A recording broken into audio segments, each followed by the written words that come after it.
I personally wanted a White Hunter since I was 4. I got this for my 30th birthday from my wife. This was a very nice gift.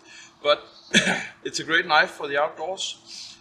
Normally people, what they do when they split wood, they use the sharp end and they have a piece, you know, to baton it. But with the White Hunter, it has a dull edge here, but it's still very wide, so you can split with that and save the edge. First off, let me find a little stick to hold the piece so I don't get my fingers. Breaks just off.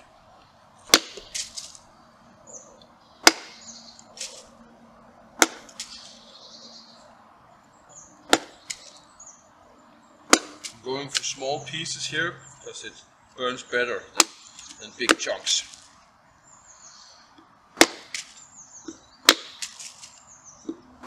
But the split wood's perfect, and you save the edge. I think that's all. I take some of the pieces with no knots in it and try to make them even smaller so we have something to get the fire going.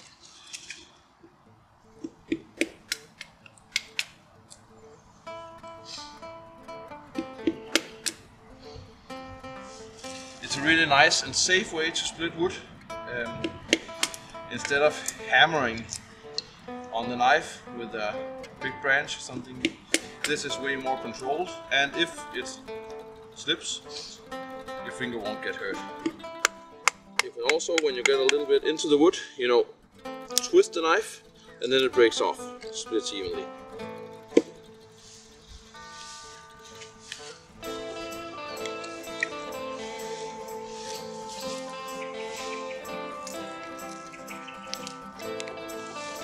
Small sticks in the bottom of the stove so the fire starter can rest on something. And I have a lot of birch bark here. I always collect birch bark when I find some. Also very good for lighting a fire. There, I packed the fire so there's a lot of air going around. The fire starter there, so it's easy cut, and some of the birch bark to catch the fire down there. Then I use my ferro rod. This is easy.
There's not much beating a good cup of coffee in the woods, birds flying around, you can feel spring, and of course having to make a campfire with a nice knife. So see you out there.